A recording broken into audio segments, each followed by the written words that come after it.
Now that we are well into fall and winter is quickly approaching, the days are getting shorter and running in daylight is becoming harder. Oisel's premium reflective collection is designed with runner safety in mind.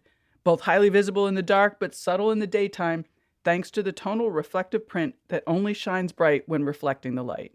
From tights, shorts, jackets, and tanks to accessories like hats and gloves, with Oisel's reflective collection, you can stay safe and stay seen. It is dark here in Cleveland where I've been running, so I just love Oisel's reflective collection. I'm a big fan of the firecracker tights. The bird pattern is so cute, and they look all over sparkly at night. To check out the firecracker tights and the rest of the reflective collection, go to oisel.com/collection/reflective, or even easier, click the banner link at the top of the Hear Her Sports website at hearhersports.com.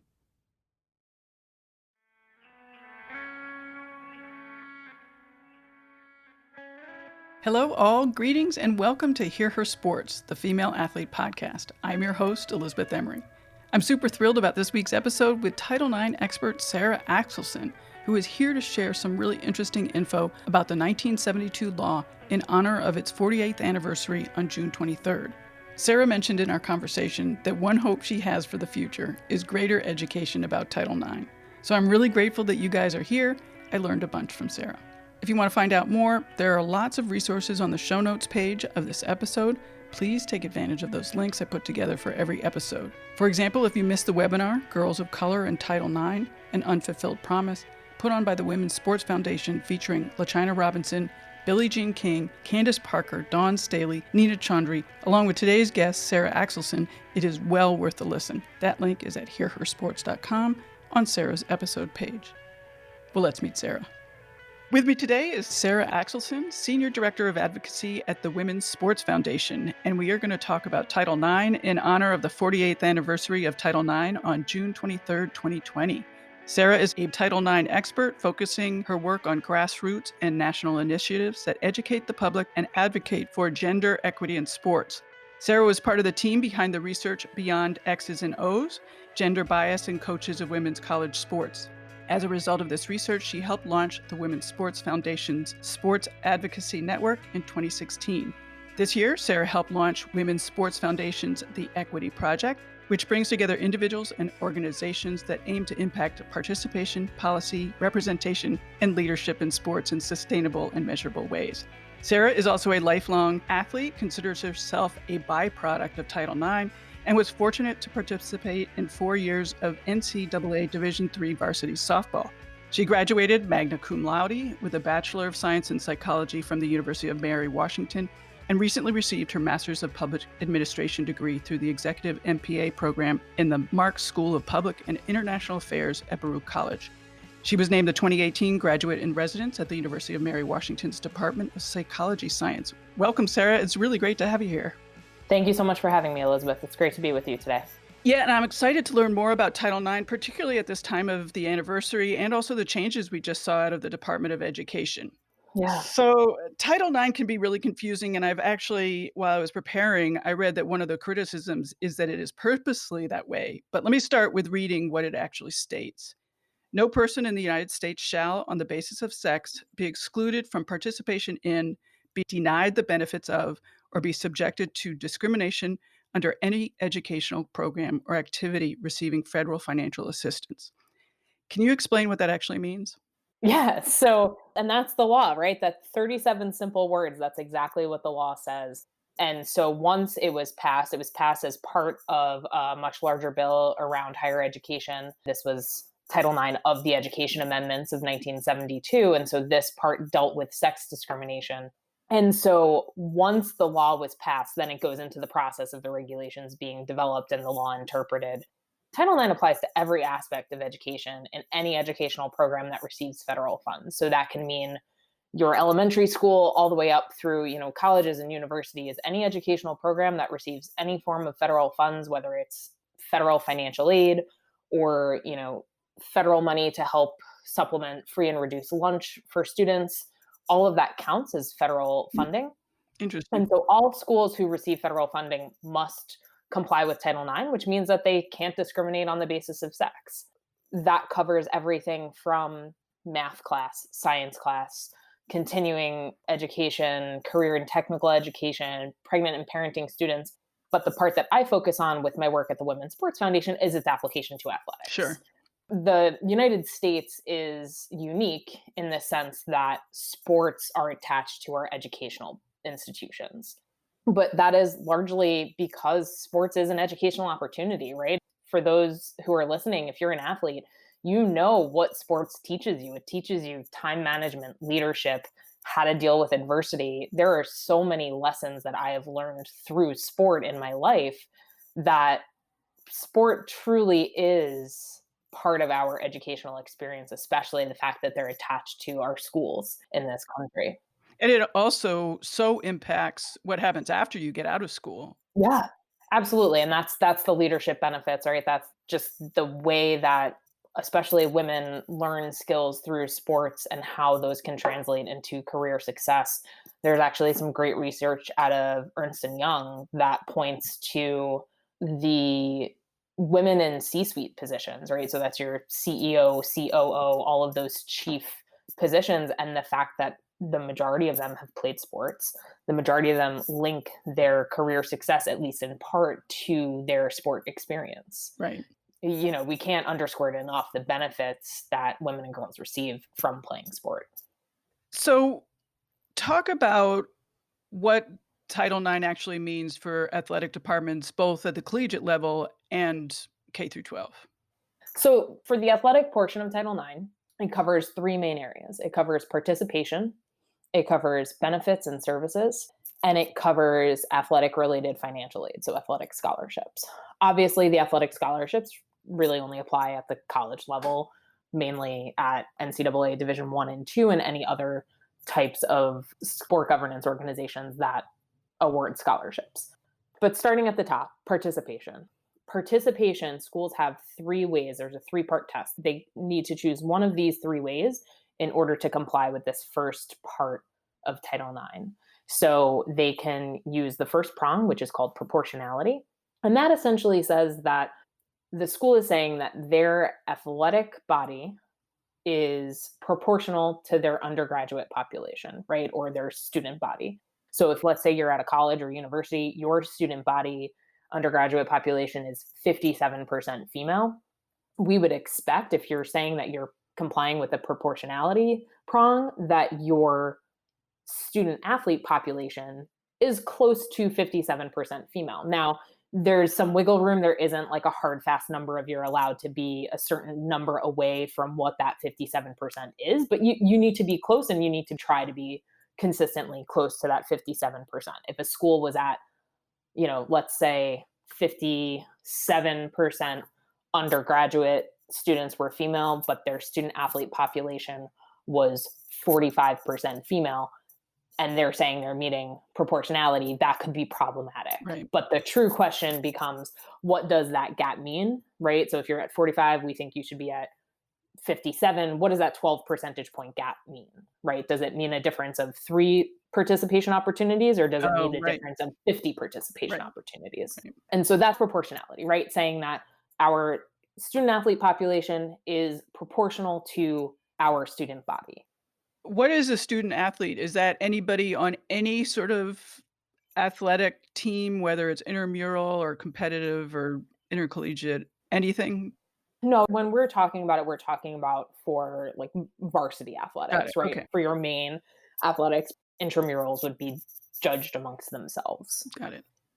So schools have to comply with the participation requirement, but there's a 3-part test that they can use to comply with Title IX. So they only have to do one of those 3 requirements. The first is proportionality, which we just covered. The second is a history of continuing to add opportunities for the underrepresented sex. And this often was used right at the very beginning with Title IX, right in the 70s and 80s when it was first really being enacted and enforced, and often when schools were going from single sex to co-ed. And so schools had the opportunity to show that they were consistently adding opportunities for the underrepresented sex, which in most cases is women, right? So if they can say every 3 years we're adding a sport for women, right? We don't have the budget to just like en masse add 10 sports right now, but every few years we're adding teams. then, that's an acceptable way to meet that participation requirement of Title IX. So the continuing practice of program expansion, is this prong being used now regularly? And the reason I ask that is because I struggle with it a little bit, that, 48 years later, Right. we're giving leeway to make, tiny incremental changes. Well, and there have been, and I would have to go look through some like case law stuff to get you the exact stuff, but I believe there have been court cases in the past that have given some direction on what time frame is acceptable, right? And that's why it's not like every 15 years we added a team, but it's really meant to say, okay, listen, we recognize we're out of compliance today, and tomorrow we're adding a team, and in 2 years when we get the budget, we're adding another team. But part of the issue with Title IX is that schools don't have to self-report what prong they're using. Mm. Right. And so we have something that's called the EADA, which is the Equity and Athletics Disclosure Act. And there's actually a website where every year the Department of Education publishes information from higher education institutions that they report in. So the EADA was enacted a number of years ago now. And so every year institutions of higher education report relevant stats to the Department of Ed, and they publish the information on this website. So somebody can go to this website and either download it for all institutions that report, or they can look up specific conferences, institutions, states, things like that, and they can actually pull information to see what the undergraduate population is, what the student athlete population is. You can look at numbers of coaches, you can look at athletic scholarship numbers. So you can get a sense of a school's compliance, but the only thing you can truly tell from that EADA data is the proportionality, and not all schools are using proportionality. Mm. The third prong is meeting the interests and abilities of your students and your student athletes. There isn't an exact science to how you do that, right? So you can take surveys, but surveys can't be the only thing that you use. And for colleges, it's hard to say you're meeting the interests and abilities because your students are self-selecting based on the sports that you offer. So for colleges to assess the interests and abilities, you also need to take a step back and look at what sports are popular in, high schools where you generally recruit student athletes from, what sports are popular in your conference, right? It goes beyond just your immediate student body because there's that self-selection that happens for colleges. If I'm a softball athlete and I want to play softball, I'm not coming to your school if you don't have softball. Right. Right. So for colleges, it's a little different, but for high schools, you can take part in a number of things to assess what are the interests and abilities of your students and decide whether or not you're meeting the Title IX requirements in that way for participation. But all that to say, if you have students at a school knocking down your door saying, we're interested in a team, and they have enough kids to fill a roster, and there's competition in the area, it's a sanctioned sport in the state, all that kind of stuff that would go into a sport experience, you really can't say you're meeting the interests and abilities of your students anymore, right? And so then the question becomes, are you proportional? Right. Okay. So it's only one of those three prongs that a school has to meet. You don't have to do all three. So Title IX never says what sport a school has to offer. It just says when you offer sports, once you choose to offer sports, you need to do so in a way that does not discriminate on the basis of sex. One of the things when I was doing the research I was interested in finding out was that the money spent on athletics doesn't need to be proportional, except for in scholarship money. Yeah. That does. And so that gets into that second big bucket of Title IX, right? That benefits and services portion of Title IX that I talked about earlier. And so what that means is that basically everything, right? Sometimes it's called the laundry list. Everything that goes into your sport experience, whether it's, the coaches, both the quality and the number of coaches that are provided, the facilities, the uniforms, the transportation, support services like media, sports information directors, whether it's a pep band or a cheer squad, all of that stuff, right, that helps support a sport experience for an athlete, all of that, for the most part, falls under that benefits and services. And so if a school decides to provide uniforms to its teams. So number one, let's rewind for a second and say Title IX is a total program law, right? So what that means is that it's not comparing sport by sport. It's taking the entirety of what the girls or women have and comparing it to the entirety of what the men or boys have. So if you offer football for boys, it doesn't mean that you have to offer football for girls, right? And it doesn't mean that just because there's no female equivalent for football that you get to treat football as its own class, right? It's still 100 boys or men that are getting that sport experience that you would want to have equity for the girls. So Title IX looks at everything happening within, for the boys compared to everything happening for the girls. So if a school decides we're going to provide top-notch uniform and equipment for all of our student athletes, if you happen to have sports on the boys' side, let's say football, right? There's a lot of equipment involved. Maybe it's ice hockey, right? Some of the sports that have more equipment or facility fees involved, that's okay if the actual dollar amount is more, as long as it's not a discriminatory reason for why the dollar amount is different. So basically, if a school says, we're going to take 10% of our boys and 10% of our girls and outfit them with the top-notch equipment, the top-notch uniforms, it's okay if, let's say it's just, they decide 10% is boys lacrosse and girls lacrosse.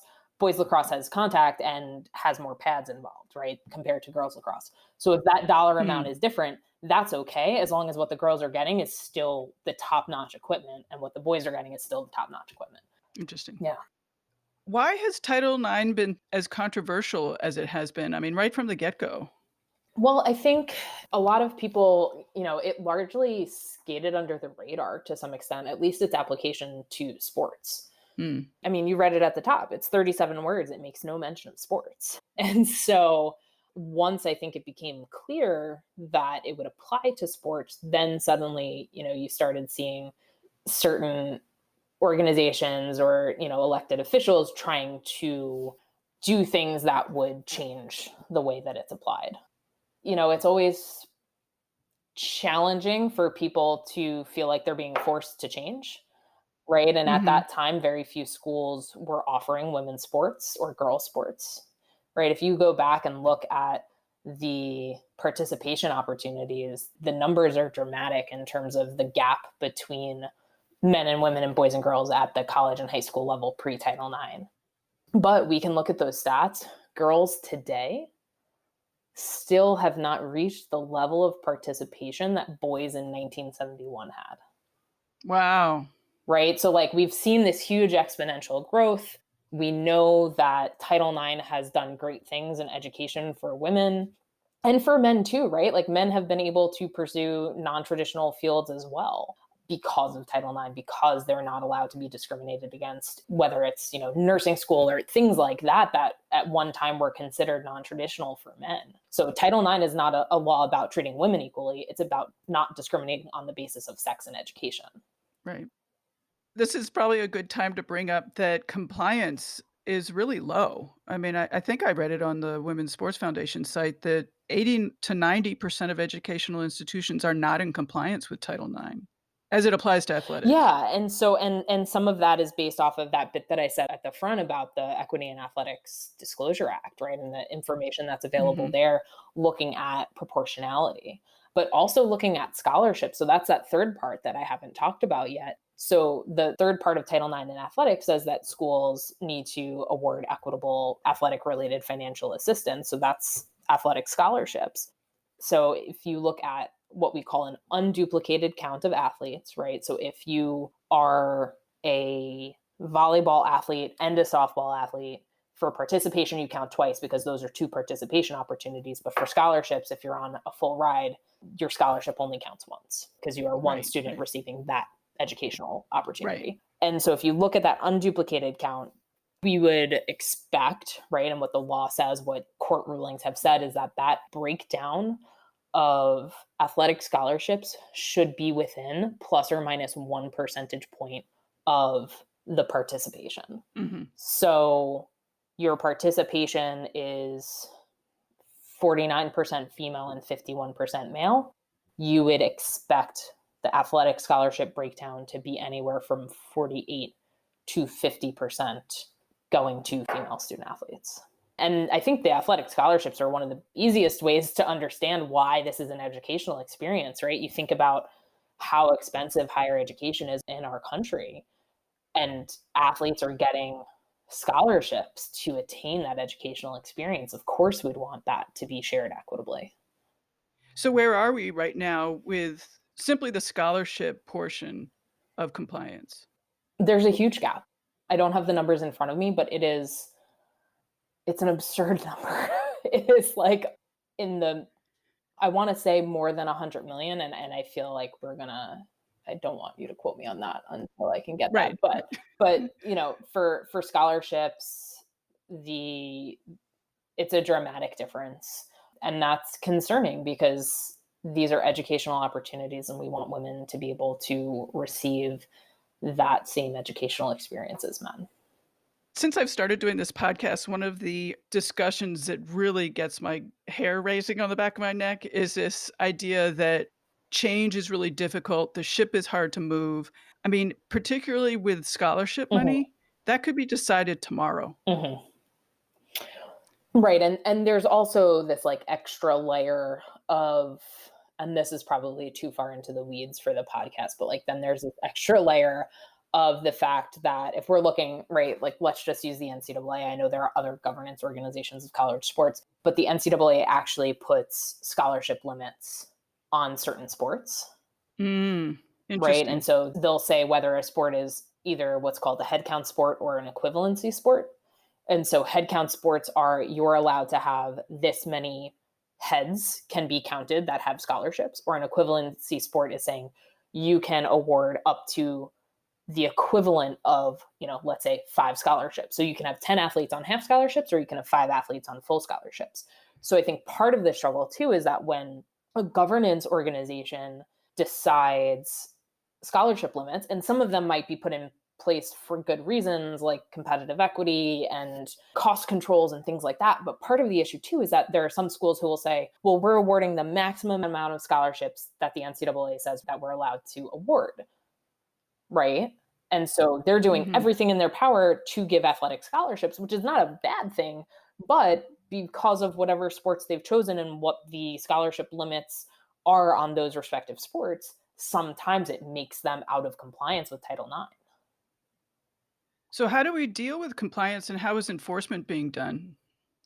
I mean, I'm still really struggling with we're celebrating the 40th anniversary of this thing, and we're still so far from compliance. Yeah. And I mean, we're hosting a virtual conversation on Tuesday focusing in on the unfulfilled promise of the law, right? We are almost Mm. 50 years into this. Tuesday marks the 48th anniversary. This year is the 48th anniversary of Title IX. And we still see high school girls receiving more than 1 million fewer opportunities than boys, right? And at the high school level, you would expect that you would have about a 50-50 breakdown, right? So it should be shared Right. pretty equitably if the ultimate goal is proportionality. So at the high school level, girls are receiving more than 1 million opportunities fewer than boys. And then there's also all the other parts of Title IX that are harder to measure unless you're physically on the ground in that school. So the things like uniforms or facilities or transportation. And so part of the issue with Title IX is that the onus is on the person who is being discriminated against to first know their rights, know how to change it, and have the ability to speak up and advocate for change and then see it through until there actually is change. Right. Right? It's interesting that you bring that up because as I was researching to talk to you, it suddenly occurred to me that one of my beefs with the MAC tournament here in Cleveland, Ohio, is probably a Title IX violation. Mm, All the women's games are like 11 a.m. None of the concession stands are open. wow. Yeah. And it's interesting once there are governance structures in place that are setting rules where it's like the institution needs to comply with the law. NCAA doesn't need to comply with the law, but they're the ones setting rules, but they're governed by membership. it goes for the same thing with like state high school associations and things like that, some of whom, have been, in courts of law decided that they were state actors and they did have to comply with the law. But if we're going to make the assumption that as a governance organization, some of these structures in place are not educational institutions and are not doing something that would require them to comply with the law, but sometimes they're making decisions that affect Title IX compliance, right? And so it takes the school, right? People at the school need to be educated on the law. They need to be motivated enough to be compliant, that they raise their concerns when decisions are being made that may not be equitable, that may not be compliant. For me, speaking personally, in my high school, there were things now looking, right? Like I didn't know the law when I was 15, Of course. right? Like now I'm like, holy cow, I wonder what 15-year-old me would have done had Right. I truly understood the law. But I will tell you what happened is that I think it was my junior year of high school, a new athletic director came in and suddenly there were changes, Fascinating. Yeah. right? And now looking back on it, that was a new AD. He understood the law and he made the changes that were necessary to be compliant, right? Whereas the former was just, we're doing it this way because we've always done it this way. And suddenly somebody who cares about the law and cares about equity and has the power to make decisions decided to make changes that would treat the girls equitably. I always find that laundry list that you were talking about really fascinating because I think those things really have huge impact, Huge. even if they don't seem like they're going Yeah, to. I think you're right, because it also, things on that laundry list dictate to the participants and to the students at the school, right? How a school values those athletes. Exactly.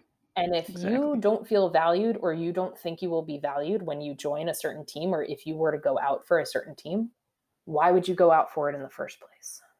Right. Right? So that's part of the struggle too, is making sure that that laundry list is also compliant, because if you have girls who have facilities that either they're, divots in the field and it's unsafe, or the infield is rocky, they don't have a working scoreboard, all those little things are signals. It sends a signal to them about how they are valued, and they might choose to go spend their time somewhere else where they are better valued. Or they'll stay there sort of sucking up the devalued attitude. Yeah. I mean, it could be either one, right? And I'm sure that there are girls in both camps, but I think, we run the risk of and we see that girls are leaving sports. By the age of 14, girls are dropping out of sports at twice the rate of boys. And you're saying that, at least in part, is because the sports that they had been taking part in just didn't value them as athletes. I think it's there's so much that goes into that dropout rate, right? Of And we've course, yeah. done plenty of research. And if anyone's interested in it, I encourage you to go to our website and look at our long history of research that we have available on the Women's Sports Foundation's website, because there really is so much that goes into that dropout rate. Certainly, how you view that sport experience and how you feel valued and what that experience is like for you is going to decide whether or not you stay with it. Wow, I had never thought about that. Cool. Well, let's get into some current issues like the impact of COVID-19 on Title IX and compliance and anything that you're worried about going forward for women's sports. Yeah. So, I mean, we're definitely in unique and unprecedented times. And I think there's a few things going on, right? We see the pandemic has certainly caused a lot of sports to be canceled. But, the pandemic did not discriminate based on gender. That has caused Right. everyone to cancel. And so it'll be interesting to see, though, what we are seeing is that a lot of schools are cutting budgets across the board, right? So whether it's because their enrollment is going down, there are many reasons that schools seem to be and universities seem to be tightening the budget. And so that includes athletics. And so when athletic budgets get cut, sometimes sports get cut, which is never what we want to see, right? Like the Women's Sports Foundation believes in the power of sport and that sport experience for the student athletes that participate. So the more sports, the better. But when a school decides that the budget is such that they need to cut a sport, unfortunately, sometimes Title IX is used as the reason, when really it's about the institution's priorities, right? And which sports they value and the budget. So it's a budgetary decision, but it's easier to point to Title IX as the reason. So one of my concerns is that as athletic budgets are cut, and we're already seeing it, that sports are being cut. And so the question becomes, are women disproportionately impacted by that? Right. And are schools staying compliant with Title IX? Are they, already non-compliant and they're further exacerbating existing inequities? There's a lot of situations that can happen. So that's one thing certainly that I think we're looking at as far as the pandemic and the implications of COVID-19 on school sports. Mm-hmm. Anything else? I mean, it's not related to the pandemic, but I would say, we've seen recently the focus on racial equality in our country, right? And the protests that are happening and the unrest. And it feels like there is momentum building in a way that I don't think I've experienced in my lifetime. And I'm hopeful that this will stay and we will see more momentum for racial equity. And one thing that I want to point to, which I think not everybody realizes, that Title IX has been effective, right? And we still see gaps, but it has been mainly effective in increasing opportunities for suburban white girls. So there is research, and it's actually research out of the National Women's Law Center from a few years back, which looks at the impact of race and gender, right? And the impact of Title IX for girls of color. And what that shows us is that girls of color are doubly hit by race and gender. So the gender gap that might exist in high white schools, so schools that are 90% or more white versus schools that are 90% or more minority, the gap is way bigger at the schools that are 90% minority.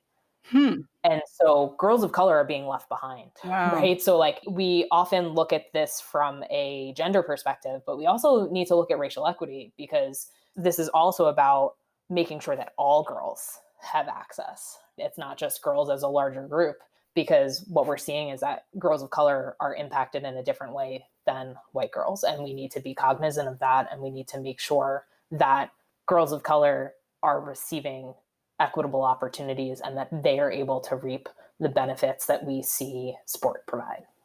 And are you talking at the collegiate level or at K through 12? No, so that's actually the K through 12. That research is on K through 12. So something that I didn't know until I read this research, and I think a lot of people don't realize, is that from that research, 42% of our nation's schools are either 90% or more white or 90% or more minority, right? And so then when statewide resources are distributed, more of the resources go to those high white schools versus the high minority schools.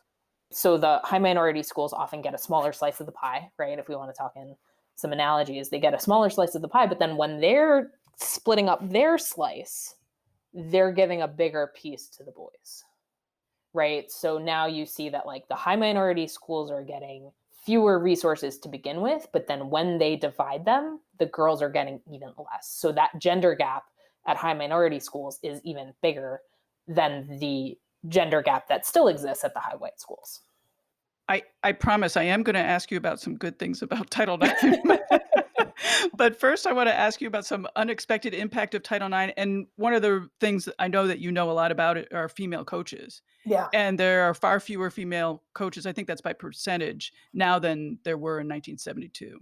Yes, and yes, it's absolutely by percentage. And I think that that's perhaps an unintended consequence and something that folks don't often know about or understand. But prior to Title IX, 90% of coaches of women's teams were women. That number now is down to about 40%. Follow the money. Right. There's a whole lot of reasons why that happened, and there are a lot of things that factor into that. So number one, pre-Title IX, most often, and we're talking about college teams when I gave those stats. So prior to Title IX, college athletic departments tended to be split. So there was the men's athletic department and there was the women's athletic department. Once Title IX came to be, a lot of those departments merged.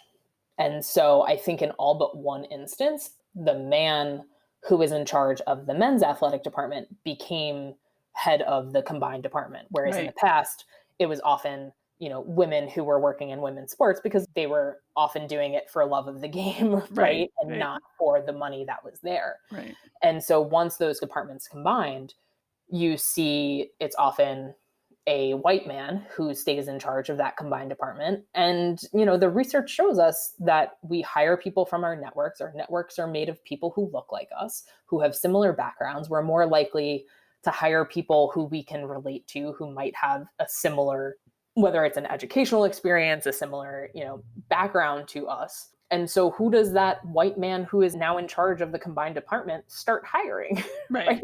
People who look like him.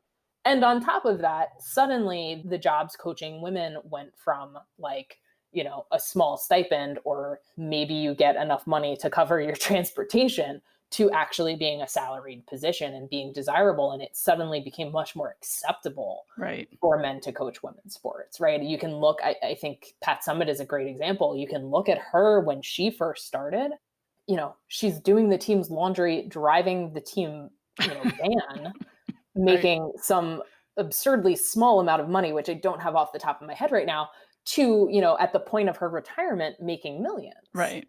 Right. So that shows you the change in the investment in women's sports from pre-Title IX to post-Title IX, and how you could see that some men involved in sports might suddenly decide like, oh yeah, maybe I'll coach women.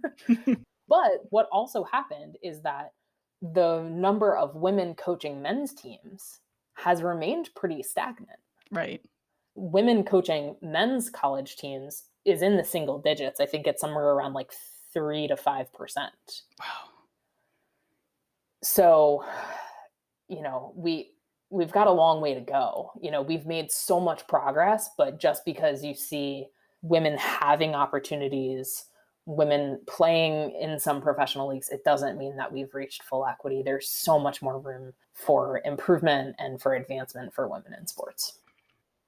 Well, since you sort of brought up the good stuff, so talk about the good stuff of what Title IX has actually accomplished. And, you said you were a product of Title IX. Yeah. What have you seen in your lifetime? What have you seen in your line of work? Yeah. So I think Title IX has it's opened the doors. It's opened the doors of opportunity. And outside of athletics too, you can look at some of the stats around higher education, whether it's medical doctors, law degrees, advanced degrees. We've seen women increase tremendously in the share of those types of degrees that they're receiving. So Title IX has done a ton, right? We went from schools saying like, no thanks, we've got enough women, or like, women don't need to apply to our institution, we're all set, thanks, to women actually earning sometimes a majority of the degrees, right? Sometimes as much as like 57% of an undergraduate population, sometimes at some schools, are women. So we see women earning more degrees.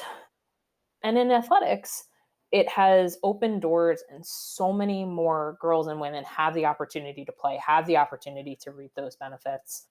And I think that that's huge, right? We see the Ernst & Young research that says that women have more success in their careers because of sport. So it really is a lifelong benefit of playing sports. So it's not all gloom and doom, right? We've seen advancements for women and the benefits that sport provide. But the bottom line, right, is that we want to make sure that all girls and all women have that opportunity in an equitable way, that they have that same opportunity to reap those benefits as their male counterparts. What would you like to see? And I'm going to ask you this in a short term, because I know long term we'd like to see complete equity. But in the short term, what would you like to see happen in regards to Title IX and equity in the sports?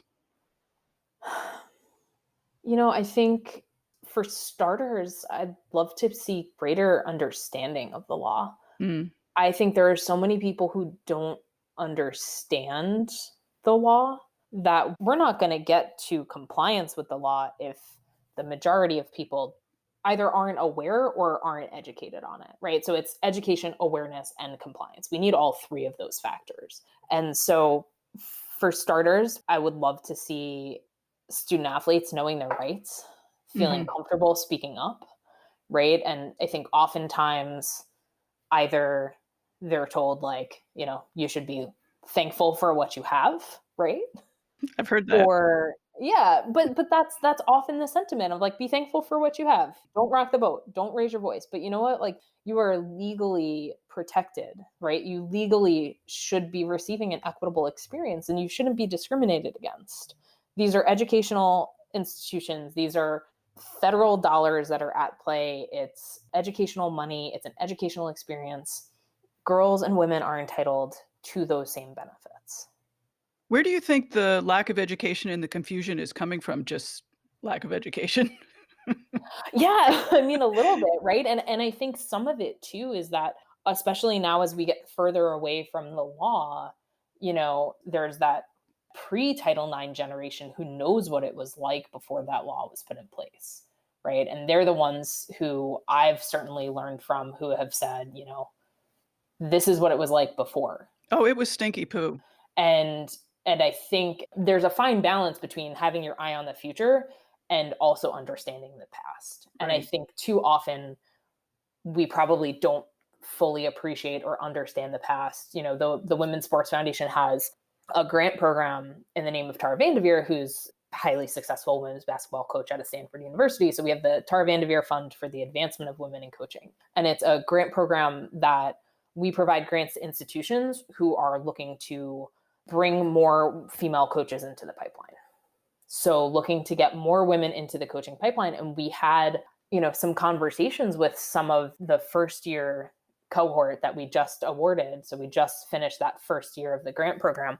And some of them hadn't known some of the history, right? Tara talked about, what it was like when she first started coaching, what it was like when she tried to play as a kid. And some of the coaches who are younger than me, right? They're out of college, but they're still pretty young and they just didn't know.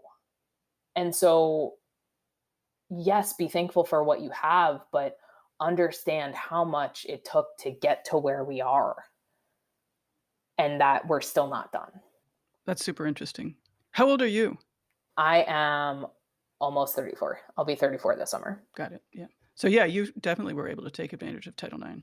Yeah. But it goes to show, right, that as I said, my high school softball uniform, I had a coach who had played for our team. I think she was about 10 years older than me. So she came back to coach. The uniforms we were wearing Oh no. were the uniforms that she wore when she was a student athlete. Wow. That's something. And then fast forward to 2 years later, when you have somebody else in charge who thinks differently of how the law applies, right? I don't want to speak poorly about the previous athletic director because who knows, right? We've seen research that says that a lot of athletic directors, student athletes, coaches, they've just never been formally taught about the law. Right. So if you've never been taught about the law, how are you going to put policies and procedures in place that comply with it? Is there an organization or somebody in charge of teaching K through 12 athletic directors about the law? So there's a few things, right? I think there are some state organizations that do provide Title IX trainings, but I don't know whether or not those are mandatory or optional, right? And then there are some Title IX organizations, like there's an organization called the TICSA, which is the Association for Title IX Administrators, that does provide trainings on Title IX, and that covers the full spectrum of Title IX. So everything from sexual harassment and misconduct to just general educational experience to athletics. They do teach about athletics in their education, but you need to be somebody who is interested in understanding more about the law and decide that you're going to seek out additional education. Right.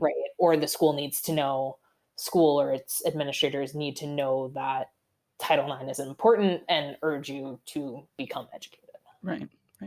Do you want to weigh in on the new rules that were just brought out by the Department of Education? I mean, I can weigh in a little bit. It's a little bit outside of our scope, but I can say a little bit about what we've done. Yeah, that'd be great. Could you also maybe sort of introduce that a little bit of Sure. how sexual harassment and abuse does fall under Title IX? Sure. So sexual harassment, sexual misconduct, and abuse all falls under Title IX. And some of that is because it often is gender-based, right? And your inability to attain an educational experience, if you're experiencing sexual harassment in school, would fall under Title IX, right? You are being discriminated against because you're a woman being harassed. And that's not to say that there aren't men who experience sexual misconduct and harassment as well, or non-binary folk as well. But Title IX does cover sexual misconduct and harassment and assault. Title IX falls under the Department of Education, and within the Department of Education, there's an office called the Office for Civil Rights. They are in charge of enforcing Title IX. And so, if you're at a school and you decide, hey, something's not right here, you could either, try and deal with it internally and advocate internally to gain equity. You could file a lawsuit, or you could file a complaint with the Office for Civil Rights. So the Office for Civil Rights is in charge of investigating complaints, of putting forth guidance documents. And so they put forward what is called a Dear Colleague letter. And so the Dear Colleague letter essentially tells schools, if we were to come investigate, this is how we would expect you to be compliant with the law on this topic. So Office for Civil Rights has released Dear Colleague letters on numerous topics. The Obama administration released a Dear Colleague letter regarding sexual assault and misconduct, harassment. The Trump administration quickly rescinded that guidance document. Sexual misconduct has always been covered under Title IX. It was just that the schools finally had a little bit more direction about what was expected of them. What the Trump administration did, Betsy DeVos and the Department of Education, they opened up a public comment period and had a notice of proposed rulemaking. So in terms of the actual vehicle with which they're doing this, it's not that Dear Colleague letter, which does not carry the weight of law. They are doing a notice of public rulemaking and public comment period, which allows what comes out of that public comment period to carry the weight of law. So the current Department of Education engaged in that notice of proposed rulemaking, received public comments on what they proposed for Title IX, received more than 100,000 comments on those proposed rules, and just recently released the final version of those rules. There are a lot of organizations that are fighting back on these regulations, folks like AAUW, National Women's Law Center, Know Your Nine, among many others. So there are a lot of folks doing good work in this space. But for the Women's Sports Foundation, looking at the intersection of sport and these new regulations, there are two big concerns with the new regs. And one is that it really limits the scope of authority that a school has when sexual harassment or misconduct occurs. So it no longer requires a school to respond to allegations of misconduct off campus. So that means if a school has, a team house, if the, lacrosse team has a house and something happens at the lacrosse house, Oh, right. the school doesn't need to investigate. Right. Wow. Is how we're interpreting that law, right? There are some aspects of how, if it's a sorority house or fraternity house and the school has authority over that house and it's a sanctioned place, then, it changes things a little bit. But let's say it's just off-campus housing, which often athletes have, right? It changes the school's responsibility to respond in those instances. The second thing that's really concerning is that it gives schools more autonomy to decide who is a mandated reporter. And so what that means is that the previous guidance document from the Obama administration basically told schools, basically everybody on your campus needs to elevate reports of sexual misconduct unless they're in a very few privileged places, right? So I think school counseling centers and things like that, where as a student you would expect privacy and you would expect the expectation that your disclosing an assault would not necessarily be escalated. There were places that were not considered mandated reporters, but most employees on campus and faculty on campus were considered mandated reporters, which meant that if you learned of an assault or misconduct or harassment, you would have to elevate that to the Title IX office on campus. Right. You had to tell somebody. Right. And so the current rule says that schools have the autonomy to decide who on campus is a mandated reporter. So let's take that in a sports experience. If a school decides that coaches are no longer mandated reporters, let's go back to some of our recent headlines around sexual misconduct and assault. Jerry Sandusky at Penn State, Larry Nassar at MSU. There were people in positions of power at those schools who learned of abuse. And under the current regulations, if that school decides that those coaches and administrators are not mandated reporters, they wouldn't have to do anything. That is concerning. And oftentimes athletes feel most comfortable disclosing to somebody that, like a coach who is closest to them. As an athlete, you spend so much time with your teammates and your coaches that, you may not choose to go to a random stranger in an office on campus, but you might feel comfortable disclosing to a coach. And I think it's actually really interesting because I do think, though, if you went to a college campus today and spoke to current students and talked to them about Title IX, most of them, their first response would be something around sexual assault, misconduct, or harassment. Right? Whereas I think 10 years ago or more, right? Let's say back when I was in college, if you went to a college campus and asked people about Title IX, they'd say, it's why we have women's sports, right? And like that's about the gist of what people knew about Title IX. And it was almost always first associated with athletics and was known as, the athletics law, the sports law. And it's only recently that the understanding of Title IX and the thing that people think to first has changed. There are groups that have already sued the Department of Ed over these regulations, and there are states that have sued. So time will tell. I think it'll be interesting to see what happens, but certainly, we need to keep an eye on it and make sure Title IX stays strong and makes sure that all of our students, whether they be student athletes, and we're talking about in the athletics department, or students on campus in schools, that all students can receive an educational experience free from discrimination. Right. I was surprised that changes in Title IX have happened pretty regularly. Yeah, I mean, and some of it is around whether it's like precedents that are set by lawsuits. But for the most part, a lot of the regs that came out in the 70s still hold true. But there have been additional interpretations and additional clarifications that have happened over time, for sure. Right. Are you still staying fit and taking part in softball?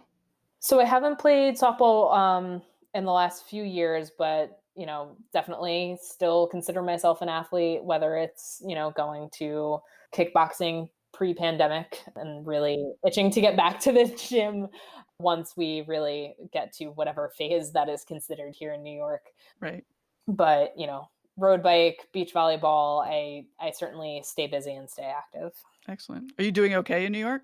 Yeah. I'm on Long Island. We're in phase 2 right now. Really looking forward to getting a haircut in about a week and a half. But we've definitely, I know people who have lost parents. Yeah.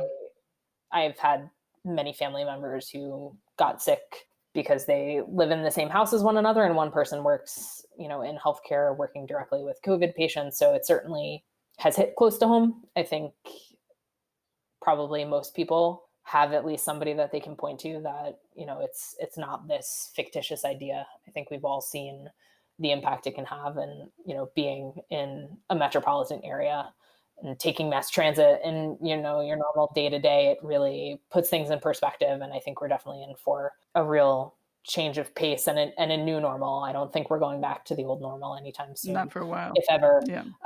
When we open back up. But yeah, for the most part, hanging in, and thankful to have my health and have those close to me have their health as well.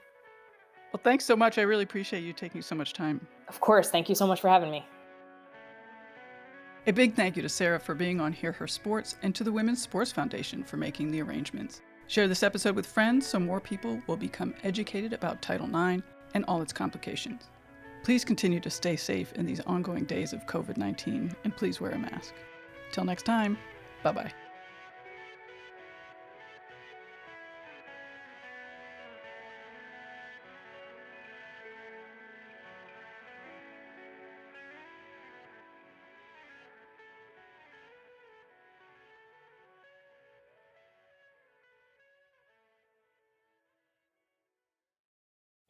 Whether you are a brand new runner or you've been running for years, there is always a new way that running can change your life, and this is what the Planted Runner is all about. Being planted also means you're ready for growth.